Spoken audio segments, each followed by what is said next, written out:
Good morning. Welcome to 30/60. నేను ప్రతిభ. ముందుగా headlines.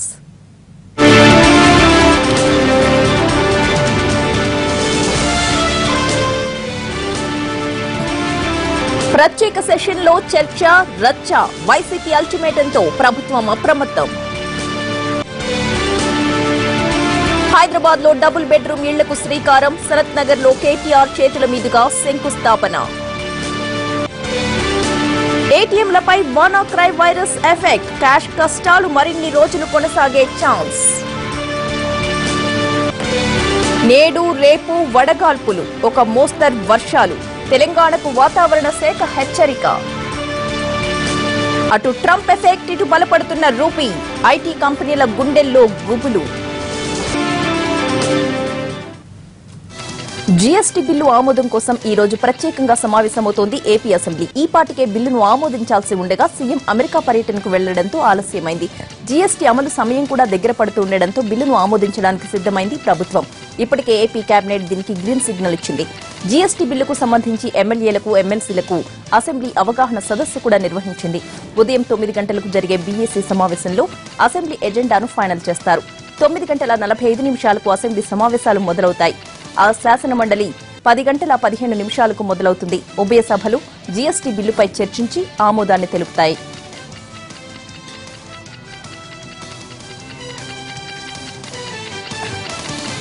కేవలం జీఎస్టీ బిల్లు వరకే సమావేశాన్ని పరిమితం చేయాలని ప్రభుత్వం ఆలోచిస్తున్నా వైసీపీ మాత్రం అందుకు ససేమిరా అంటోంది. ప్రజా సమస్యలు చర్చించడానికి వీలుగా సమావేశాలు నిర్వహించాలని డిమాండ్ చేస్తోంది. రైతులను మోసం చేసిన ప్రభుత్వ విధానాన్ని సమావేశంలో ప్రశ్నిస్తామన్నారు జగన్. మిర్చితో పాటు ఇతర పంటలకు గిట్టుబాటు ధర కల్పించడంలో ప్రభుత్వం విఫలమైందన్నారు. రైతు సమస్యలతో పాటు వేసవిలో తాగునీటి ఎద్దడి వంటి ముఖ్యమైన అంశాలపై చర్చ జరగాలని పట్టుపట్టనుంది వైసీపీ. అయితే ప్రభుత్వం మాత్రం జీఎస్టీ మినహా ఇతర ఏ అంశాల జోలికి వెళ్లకూడదని భావిస్తోంది. జీఎస్టీ బిల్లుకు ఏపీ కేబినెట్ ఆమోదం తెలియజేసింది. స్పోర్ట్స్ పాలసీకి కూడా గ్రీన్ సిగ్నల్ ఇచ్చింది. కాంట్రాక్ట్ కార్మికులకు 50% వేతనాలు పెంచాలన్న ప్రతిపాదనకు కూడా ఆమోదముద్ర వేసింది మంత్రివర్గం. ప్రధాని మోడీతో జగన్ భేటీ అంశంపైన కేబినెట్ లో ప్రస్తావనకొచ్చింది. మోడీ అపాయింట్మెంట్ ఎందుకు ఇచ్చారు అనే అంశం కంటే జగన్ భేటీ అంత రహస్యంగా ఎందుకు జరిగింది, ఏ అంశాలను చర్చించారు అనే విషయాలను ప్రజల్లోకి తీసుకువెళ్లాలని మంత్రులకు సూచించారు చంద్రబాబు. అసలు జగన్ మోడీని కలిసి చర్చించింది ఒకటి, బయటకొచ్చి చెప్పింది మరొకటి అన్నారు మంత్రి లోకేష్. ప్రభుత్వం రైతు సమస్యలను పరిష్కరిస్తుంటే ప్రతిపక్షం సభను అడ్డుకుంటామనడం ఏమిటని ప్రశ్నించారు లోకేష్.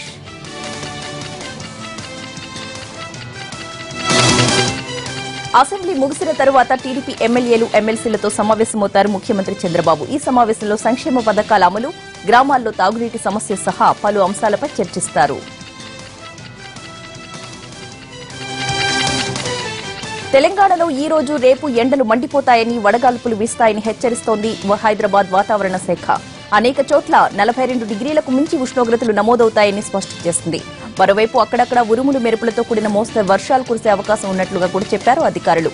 ఇదిలా ఉంటే నిన్న రాష్ట్ర వ్యాప్తంగా ఎండలు మండిపోయాయి. ఆదిలాబాద్, నల్లగొండలో 45 డిగ్రీల సెల్సియస్ చొప్పున ఉష్ణోగ్రతలు నమోదయ్యాయి. అనేక ప్రాంతాల్లోనూ 44 డిగ్రీలు రికార్డయ్యాయి. గత 24 గంటల్లో నాగర్ కర్నూల్లో 2 సెంటీమీటర్ల వర్షపాతం నమోదైంది. కొల్లాపూర్, నవాబ్పేట్, మనుగూరు, దోమగొండ, రామాయంపేటల్లో 1 సెంటీమీటర్ చొప్పున వర్షం కురిసింది.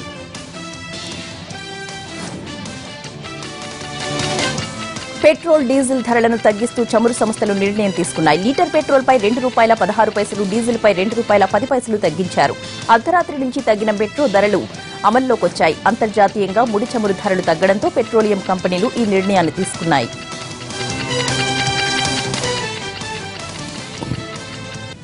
కేసీఆర్ పరిపాలన రైతులకు శాపంగా మారిందని ఆరోపించారు టీపీసీసీ చీఫ్ ఉత్తమ్ కుమార్ రెడ్డి. నాగర్ కర్నూలు జిల్లాలో పర్యటించిన ఆయన రానున్న ఎన్నికల్లో ఈ ప్రభుత్వానికి బుద్ధి చెప్పడానికి రైతులు సిద్ధంగా ఉన్నారని చెప్పారు. మిర్చి రైతులపై దేశద్రోహం కేసులు నమోదు చేసిన ఘనత ఈ ప్రభుత్వానికే చెందుతుందన్న ఉత్తమ్ వచ్చే ఎన్నికల్లో తమ ప్రభుత్వం అధికారంలోకి వస్తే 2 లక్షల రుణమాఫీ చేస్తామని ప్రకటించారు.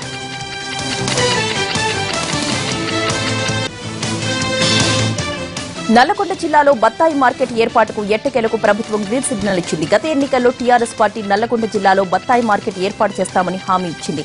ఆ హామీ మేరకే తాజా నిర్ణయం ప్రకటించింది ప్రభుత్వం. నల్లగొండ పట్టణ శివార్లోని ఎస్ఎల్బీసీలో ఉన్న 12 ఎకరాల ప్రభుత్వ భూమిలో మార్కెట్ ఏర్పాటు చేయాలని నిర్ణయించారు. దీనికోసం 1.5 కోటి నిధులు కూడా మంజూరు చేశారు. మంత్రి హరీష్ మార్కెట్ నిర్మాణానికి ఈ రోజు శంకుస్థాపన చేస్తారు. ఈ మేరకు ఉద్యానవన శాఖ అధికారులు అన్ని ఏర్పాట్లను పూర్తి చేశారు. ఉమ్మడి నల్లగొండ జిల్లాలో సుమారు 1,80,000 ఎకరాల్లో బత్తాయి పంటల్ని సాగు చేస్తున్నట్లు అధికారులు చెబుతున్నారు. వేలాది మంది రైతులు ఈ పంట సేద్యంపైనే ఆధారపడి జీవిస్తారు. ఏటా ఇక్కడ 1,500 కోట్ల వ్యాపారం జరుగుతుంది అనేది ఒక అంచనా. దేశంలోనే అత్యధికంగా బత్తాయి సాగు చేస్తున్న ప్రాంతంగా దీనికి పేరుంది. అయితే స్థానికంగా మార్కెట్ అందుబాటులో లేకపోవడంతో ఇక్కడ పండించిన పంటను రైతులు ఢిల్లీ, మహారాష్ట్ర, రాజస్థాన్లకు చెందిన దళారులకు అమ్ముకోవాల్సి వస్తోంది. ప్రభుత్వ నిర్ణయంతో ఈ కష్టాలు తీరిపోతాయని భావిస్తున్నారు స్థానిక రైతులు. మిషన్ కాకతీయ పనులను తొందరగా పూర్తి చేయడానికి అధికారులు కృషి చేయాలని పిలుపునిచ్చారు మంత్రి జగదీష్ రెడ్డి. మిషన్ కాకతీయ పనుల్లో భాగంగా 54 లక్షల రూపాయలతో చెరువు పూడికతీత పనులను ఆయన ప్రారంభించారు. సూర్యాపేట నియోజకవర్గ అభివృద్ధికి భారీగా ఖర్చు చేస్తున్నారని చెప్పిన మంత్రి తెలంగాణను సస్యశ్యామలం చేసేందుకు సీఎం కేసీఆర్ శ్రమిస్తున్నారని వివరించారు. తెలంగాణ మంత్రి కేటీఆర్ మరోసారి మానవత్వాన్ని చాటుకున్నారు. ఇక్రిసాట్ నిర్వహించిన సమావేశానికి మంత్రి వెళుతుండగా వెంకట్రావు అనే వ్యక్తి హెచ్ఐసీసీ ప్రాంగణంలో బైక్ పై నుంచి జారిపడ్డారు. ఈ ఘటనలో వెంకట్రావుకు గాయాలయ్యాయి. గాయాలతో ఉన్న వెంకట్రావును వెంటనే కేటీఆర్ తన ఎస్కాట్ వాహనంలో ఆసుపత్రికి తరలించారు. మంత్రి కేటీఆర్ వ్యక్తిగత సిబ్బంది ద్వారా వెంకట్రావును మెరుగైన వైద్యం కోసం మ్యాక్స్ క్యూర్ ఆసుపత్రిలో చేర్పించారు. అనంతరం డాక్టర్లకు ఫోన్ చేసి వెంకట్రావు ఆరోగ్య పరిస్థితిపై ఆరా తీశారు కేటీఆర్.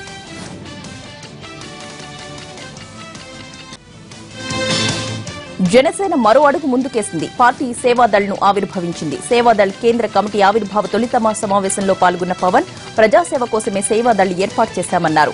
సేవాదళ్ విధి విధానాలను విడుదల చేసిన పవన్ 10 అంశాలతో కూడిన నియమావళిని ప్రతి కార్యకర్త పాటించాలని కోరారు. రానున్న రోజుల్లో సేవాదళ్ని విస్తృతపరుస్తామన్నారు. తొలుత జిల్లా స్థాయిలో 100 మందితో ప్రారంభమయ్యే సేవాదళ్ కార్యక్రమాలు ఆ తరువాత మండల, గ్రామ స్థాయి వరకు విస్తరిస్తామని ప్రకటించారు పవన్.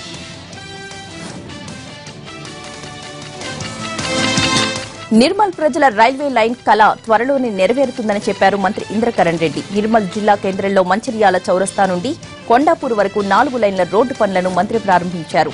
జిల్లా ఏర్పాటయ్యాక స్థానికంగా రద్దీ పెరిగిందని చెప్పిన మంత్రి మరికొద్ది రోజుల్లోనే నిర్మల్కు రైల్వే లైన్ పనులు ప్రారంభమవుతాయన్నారు. ప్రజారోగ్యంపై తెలంగాణ రాష్ట్ర ప్రభుత్వం నిబద్దతతో ఉందన్నారు వైద్య ఆరోగ్య శాఖ మంత్రి లక్ష్మారెడ్డి. మారుమూల ప్రాంతాల్లోని ప్రభుత్వ ఆసుపత్రులకు కార్పొరేట్ స్థాయి సదుపాయాలు కల్పిస్తున్నామని వివరించారు. జయశంకర్ జిల్లా ములుగు మండల కేంద్రంలో 100 పడకల ప్రాంతీయ ఆసుపత్రిని గిరిజన శాఖ మంత్రి చందూలాల్తో కలిసి ఆయన ప్రారంభించారు. ప్రభుత్వ ఆసుపత్రుల్లో సమస్యల సత్వర పరిష్కారానికి జిల్లా కలెక్టర్కు బాధ్యతలు అప్పగించినట్లు చెప్పారు మంత్రి. వైద్యారోగ్య శాఖలోని ఖాళీలను టీఎస్పీఎస్సీ ద్వారా భర్తీ చేయనున్నట్లు వెల్లడించారు. అభివృద్ధిని చూసి ప్రజలు ఓట్లు వేస్తారు తప్ప కులాల ప్రాతిపదికన వెయ్యరన్నారు ఎంపీ గుత్తా సుఖేందర్ రెడ్డి. రెడ్డి గర్జన సభలో టీడీపీ నేత రేవంత్ రెడ్డి, ఏపీ నేత జేసీ దివాకర్ రెడ్డిలు చేసిన వ్యాఖ్యలను ఆయన తప్పుపట్టారు. రెడ్డి యువతను రెచ్చగొట్టేలా మాట్లాడడం సరికాదని, రెడ్డిల్లో కూడా హీరో కావాలన్న ఉద్దేశంతోనే ఇలాంటి వ్యాఖ్యలు చేసినట్లు అనిపిస్తోందని అన్నారు. రెడ్డి కార్పొరేషన్ ఏర్పాటు చేస్తానని రేవంత్ రెడ్డి అనడం హాస్యాస్పదమన్నారు గుత్తా. రెడ్డిల్లో 85% ఆర్థికంగా బలంగా ఉన్నవాళ్లేనని, ఒకవేళ అవసరమైతే సంక్షేమ నిధి ఏర్పాటు చేసి పేద రెడ్డిలను ఆదుకుందామని సూచించారు.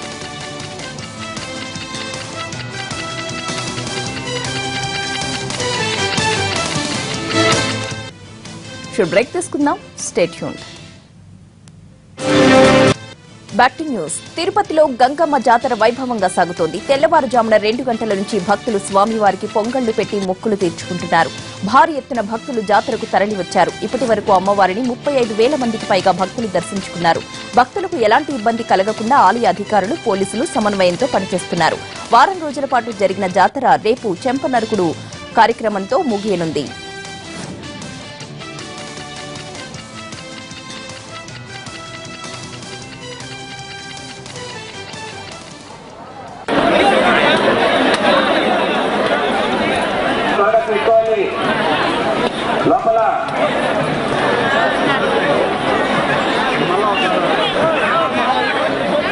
తిరుపతిలో జరుగుతున్న గంగమ్మ జాతర విశేషాలను మా ప్రతినిధి దామోదర్ లైవ్ లో అందించడానికి సిద్ధంగా ఉన్నారు. దామోదర్, చెప్పండి, తిరుపతిలో గంగమ్మ జాతర సందడి ఏ విధంగా ఉంది? భక్తులు భారీ సంఖ్యలో వచ్చినట్లు తెలుస్తోంది. ఏర్పాట్ల గురించి భక్తుల స్పందన ఏంటి? ప్రతిభ, వెంకటేశ్వరుని స్వామి వారికి సాక్షాత్ సోదరునిగా భావించే తిరుపతి తాతయ్యగుంట గంగమ్మ జాతర మహావైభవంగా కొనసాగుతుంది. వారం రోజుల క్రితం ప్రారంభమైన జాతర రేపటితో ముగియనుంది. మనం ఇక్కడ చూడవచ్చు పెద్ద సంఖ్యలో భక్తులు స్వామి అమ్మవారిని దర్శించుకోవడానికి తెల్లవారుజామున 3 గంటల నుంచి క్యూ లైన్లో ఉన్న పరిస్థితి కనిపిస్తుంది. ఇప్పటి వరకు అమ్మవారిని సుమారు 35,000 మంది పైగా అమ్మవారిని భక్తులు సందర్శించుకున్నట్లు ఆలయ అధికారులు చెప్తున్నారు. ముఖ్యంగా పోలీసు యంత్రాంగంతో పాటు ఆలయ అధికారులు సమిష్టిగా పనిచేస్తూ భక్తులకు ఇబ్బందులు లేకుండా ఏర్పాటు చేస్తున్న పరిస్థితి కనిపించదు. మనం చూడవచ్చు ఇక్కడ భక్తులు పెద్ద సంఖ్యలో ఆలయం లోపలికి చేరుకొని అమ్మవారిని దర్శించుకోవడానికి క్యూ లైన్లో ఉన్న పరిస్థితి ఇక్కడ కనిపిస్తుంది. అమ్మవారి మూల విగ్రహాన్ని అత్యంత సుందరంగా అలంకరించారు. ముఖ్యంగా ఉదయం తెల్లవారుజామున 2 గంటల సమయంలో అమ్మవారికి అభిషేకం నిర్వహించిన తర్వాత అప్పటి నుంచి భక్తుల సందర్శనకు ఆలయ అధికారులు ఆలయంలోకే భక్తులను అనుమతించారు. ఇప్పుడు పెద్ద సంఖ్యలో చేరుకుంటున్న భక్తులు అమ్మవారిని సందర్శించుకుంటున్నారు. ఇదే విధంగా రాత్రి 1 గంట వరకు ఈ భక్తుల ప్రవాహం ఉంటుంది. సుమారు 1,50,000కు పైగా భక్తులు అమ్మవారిని సందర్శించుకునే అవకాశం ఉందని అందుకు తగ్గట్టుగానే ఆలయంలో ఏర్పాట్లు కూడా చేశారు. ముఖ్యంగా పోలీసులు పెద్ద సంఖ్యలో విస్తృతంగా బందోబస్తును ఏర్పాటు చేశారు. ఏఎస్పీ స్థాయి అధికారి ఇక్కడ బందోబస్తు విధులను నిర్వహిస్తున్నారు.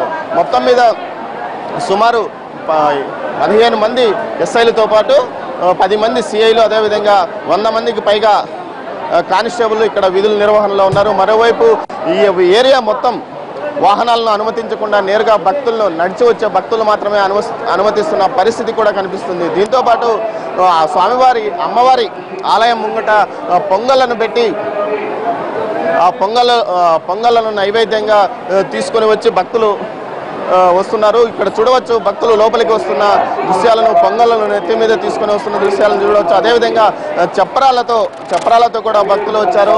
ప్రతిరోజు ఒక్కో వేషంతో వచ్చి అమ్మవారిని దర్శించుకొని మొక్కులు తీర్చుకోవడం ఇక్కడ ఆనవాయితీ. అదేవిధంగా ఇప్పుడు కూడా భక్తులు ఈరోజు జాతర రోజు కూడా ఇదే విధంగా చాలా మంది భక్తులు వస్తున్న పరిస్థితి కనిపిస్తుంది. దీంతోపాటు ఆలయంలో క్యూ నిర్వహణ కోసం ఎంత కట్టుదిట్టంగా బారికేడ్లు ఏర్పాటు చేసినప్పటికీ మరోవైపున భక్తులు 4-5 దారుల నుంచి లోపలికి వస్తూ మిగతా వారిని ఇబ్బంది పెడుతున్న పరిస్థితి కనిపిస్తుంది. అయినప్పటికీ పోలీసులు సమన్వయంతో వారిని ఓపికగా లోపలికి తీసుకెళ్తున్న పరిస్థితి కనిపిస్తుంది. దీంతోపాటు రేపు తెల్లవారుజామున చంపనరకుడు కార్యక్రమానికి ఇప్పటి నుంచే పోలీసులు బందోబస్తు ఏర్పాటు చేసుకుంటున్నారు. సుమారు 1,00,000 మంది పైగా భక్తులు స్వామివారిని ఈరోజు అమ్మవారిని సందర్శించుకునే అవకాశం ఉన్నందువల్ల పూర్తి స్థాయిలో ఏర్పాటు చేశామని చెప్తున్నారు. ఇక్కడ వస్తున్న భక్తులు కూడా అమ్మవారి దర్శనం కోసం సుమారు 1 గంట నుంచి క్యూలో నిల్చున్న పరిస్థితి ఉంది. దీంతోపాటు ఆలయంలో ప్రత్యేకంగా అమ్మవారిని ఈరోజు సందర్శించుకుంటే శుభాలు కలుగుతాయని భావించే భక్తులు సుదూర ఒక తిరుపతి వాసులే కాకుండా బయట ప్రాంతాల నుంచి వస్తున్న వారు కూడా అమ్మవారి దర్శనానికి ఇక్కడ ప్రత్యేకంగా వస్తున్నారు. తిరుపతి తాతయ్యగుంట అమ్మవారి జాతర అంటే ఒక ప్రత్యేకమైన జాతరగా చెప్పవచ్చు.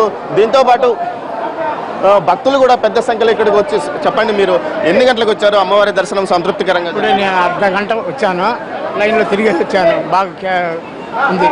ఏర్పాట్లు ఎలా ఉన్నాయి? బ్రహ్మాండంగా ఉంది. ఏర్పాట్లకి ఏం తరుగులేదు, బాగా బ్రహ్మాండంగా ఉన్నాయి. మీరు చెప్పండి, ఇప్పటివరకు ఎంతమంది భక్తులు అమ్మవారి దర్శనానికి వచ్చారు? ఎన్ని గంటల నుంచి దర్శనం ప్రారంభం? 3 గంటల నుంచి దర్శనం ప్రారంభమైంది సార్. ఇప్పటి వరకు ఒక 50,000 మంది వచ్చింటారు సార్. ఎన్ని గంటల వరకు పూర్తి స్థాయిలో దర్శనం ఉంది? నైట్ 12 o'clock వరకు. 12 o'clock. ఆ తర్వాత మళ్ళీ అమ్మవారి ప్రతిమ. రేపు ఏమేమి కార్యక్రమాలు? రేపు ఉదయం అమ్మవారి చంపనరకడము, పరిసమాప్తం, ఉండి కౌంటింగ్. ఎన్ని గంటలకు చంపనరకుడు కార్యక్రమం? 5 to 5:30 బజన్. రేపుతో జాతర ముగుస్తుందా? మొత్తం ఎన్ని రోజుల పాటు జాతర? 7 days. 7 రోజుల పాటు అంగరంగ వైభవంగా అమ్మవారి జాతర జరిగిందని చెప్పవచ్చు. భక్తులు కూడా సంతృప్తికరంగా తమకు దర్శనమైందని సంతృప్తిని వ్యక్తం చేస్తున్న పరిస్థితి ఇక్కడ కనిపిస్తుంది. ముఖ్యంగా క్యూ లైన్లలో ఉన్నవారు కేవలం అరగంట లోపలే స్వామివారి దర్శనాన్ని తాము ముగించుకొని వస్తున్నాము. అందుకు ఆలయ సిబ్బందితో పాటు పోలీసులు ఏర్పాటు చేసిన ఏర్పాట్లు చాలా బాగున్నాయని వీరు చెప్తున్న పరిస్థితి కనిపిస్తుంది. అంతేకాకుండా ఆలయం ముంగిట జరిగే పొంగల్ కార్యక్రమంతో పాటు బలుల కార్యక్రమాన్ని కూడా పూర్తి స్థాయిలో కొనసాగిస్తున్న పరిస్థితి కనిపిస్తుంది. ఈ పొంగల్ కార్యక్రమం ఈ రోజే కాకుండా మిగతా మరో ఒక 5 వారాల పాటు కూడా కొనసాగుతుంది. రేపు చంపనరకుడు, రేపు తెల్లవారుజామున 5:30 గంటలకు చంపనరకుడు కార్యక్రమంతో గంగా జాతర ముగుస్తుంది. ఇంతేకాకుండా జిల్లా వ్యాప్తంగా కూడా గంగా జాతరలు, చిత్తూరు జిల్లా వ్యాప్తంగా ప్రతి చోట కూడా అంగరంగ వైభవంగా గంగా జాతరలు జరుగుతున్నాయి. అవి కూడా ఈ నెలలో పూర్తి స్థాయిలో ముగుస్తాయి. ప్రతిభ. Right, thank you Damodar.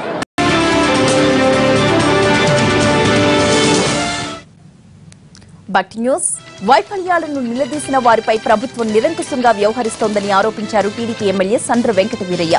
Kothagudem నియోజకవర్గ మినీ మహానాడులో పాల్గొన్న సండ్ర మంత్రి తుమ్మల బాధ్యతారాహిత్యంగా వ్యవహరించడం వల్లే మిర్చి రైతులు ఆందోళనకు గురవుతున్నారని ఆరోపించారు. కేసీఆర్ ప్రభుత్వం అన్ని రంగాల్లో విఫలమైపోయిందని, టీడీపీకి రాష్ట్రంలో మంచి భవిష్యత్తు ఉందని చెప్పారు సండ్ర.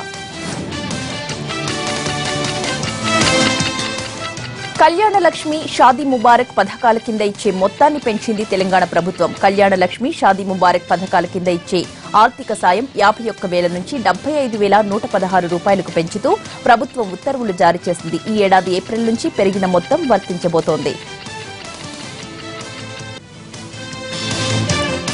మిషన్ భగీరథ లక్ష్యాన్ని సరిగా అర్థం చేసుకుంటేనే సామాజిక ఆర్థిక సర్వేలో వాస్తవాలు తెలుస్తాయన్నారు ప్రభుత్వ ప్రధాన కార్యదర్శి ఎస్పీ సింగ్. ఇప్పటిదాకా సురక్షిత మంచినీరు దొరకని వర్గాలకు సర్వేలో అధిక ప్రాధాన్యత ఇవ్వాలన్నారు. యూనిసెఫ్ సెజ్ ఆధ్వర్యంలో త్వరలో ప్రారంభమయ్యే బేస్ లైన్ సర్వేపై స్టీరింగ్ కమిటీ సమావేశాన్ని నిర్వహించిన ఎస్పీ సింగ్ వేల కోట్ల ప్రజాధనంతో ప్రారంభించిన మిషన్ భగీరథతో తెలంగాణలోని ప్రజల ఆర్థిక, ఆరోగ్య ప్రమాణాలు ఖచ్చితంగా మెరుగవుతాయన్నారు. ఈ మార్పును ఆధారాలు, అంకెలతో నిరూపించడానికే సామాజిక ఆర్థిక సర్వే చేయిస్తున్నామన్నారు. మెరుగైన ఫలితం కోసం శాంపుల్ సైజ్ పెంచాలని సూచించారాయన.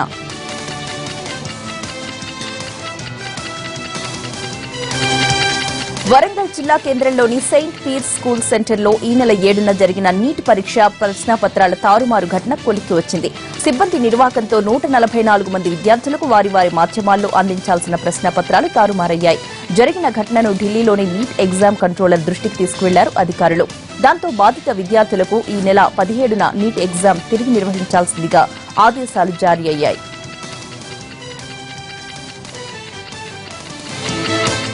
డిగ్రీ ఆన్లైన్ అడ్మిషన్ల షెడ్యూల్ను ప్రకటించింది తెలంగాణ ఉన్నత విద్యామండలి. ఆన్లైన్లో అడ్మిషన్లను పారదర్శకంగా నిర్వహిస్తామని, విద్యార్థులను ప్రలోభాలకు గురిచేసే కాలేజీలపై క్రిమినల్ చర్యలు తీసుకుంటామని హెచ్చరించారు ఉన్నత విద్యామండలి చైర్మన్ పాపిరెడ్డి.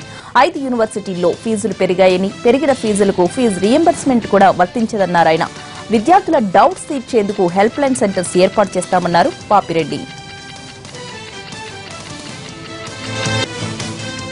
విశాఖ సాగర్ తీరంలో పుట్టిన హవాలా సునామీ పెను సంచలనమవుతోంది. ఆంధ్రప్రదేశ్ ఆర్థిక రాజధాని కేంద్రంగా చేతులు మారిన 100 కోట్లు ఎవరివి అన్నదే ఇప్పుడు ఉత్కంఠ రేపుతోంది. 1,500 కోట్ల రూపాయల ఈ భారీ కుంభకోణంలో మూలాలు ఇప్పుడిప్పుడే వెలుగు చూస్తున్నాయి. ప్రధాన నిందితుడు వడ్డీ మహేష్ ను అరెస్ట్ చేసిన పోలీసులు కేసును సీఐడీకి అప్పగించారు. మరోవైపు ఆర్థిక నేరగాడికి 14 రోజుల రిమాండ్ విధించింది న్యాయస్థానం.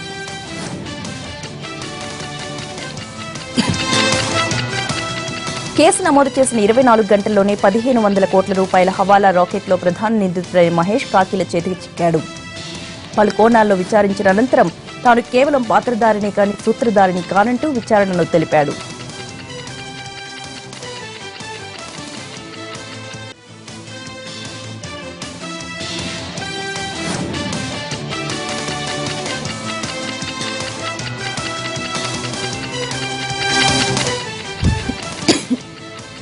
కర్నూలు కలెక్టరేట్ ప్రజా దర్బార్లో రైతు పురుగుల మందు తాగి ఆత్మహత్య యత్నం చేశాడు. అధికారులు, సిబ్బంది అడ్డుకోవడంతో ప్రాణాలతో బతికి బయటపడ్డాడు. తనకు చెందిన ఎకరా 20 సెంట్ల భూమిని ఒక వ్యక్తి ఆక్రమించుకున్నాడని, దానిపై ప్రశ్నిస్తే చంపేస్తామని బెదిరిస్తున్నారని వాపోతున్నాడు.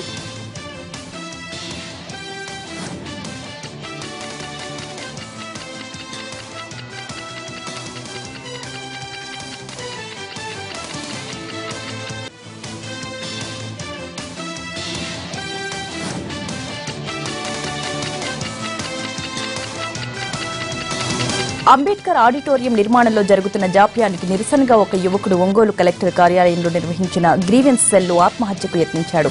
పోలీసులు ఆ యువకుడిని ఒంగోలులోని రిమ్స్కు తరలించి చికిత్స అందజేస్తున్నారు.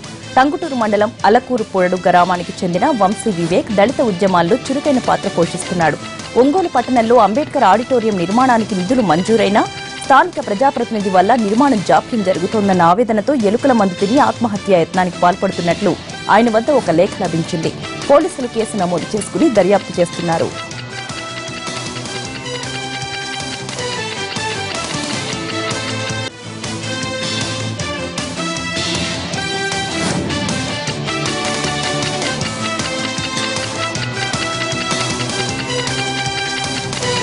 పొలిటికల్ ఎంట్రీపై మరోసారి అస్పష్ట ప్రకటన చేశారు సూపర్ స్టార్ రజనీకాంత్. రాజకీయాల్లోకి వచ్చే ఉద్దేశం లేదు అంటూనే దేవుడి ఆజ్ఞ ఆ దిశగా ఉంటే మాత్రం తప్పక ఆలోచిస్తానన్నారు రజనీ. చాలా కాలం తర్వాత అభిమానులతో సమావేశమైన తలైవా భవిష్యత్తును దేవుడి కోర్టులోకి నెట్టేశారు. గతంలో కొంతకాలం రాజకీయాలకు దగ్గరగా ఉండడాన్ని పొలిటికల్ యాక్సిడెంట్ గా చెప్పుకొచ్చారు కబాలి. చెన్నైలో అభిమానులతో ప్రత్యేకంగా సమావేశమైన రజనీ సినిమాల నుంచి రాజకీయాల వరకు ఎన్నో మాట్లాడారు.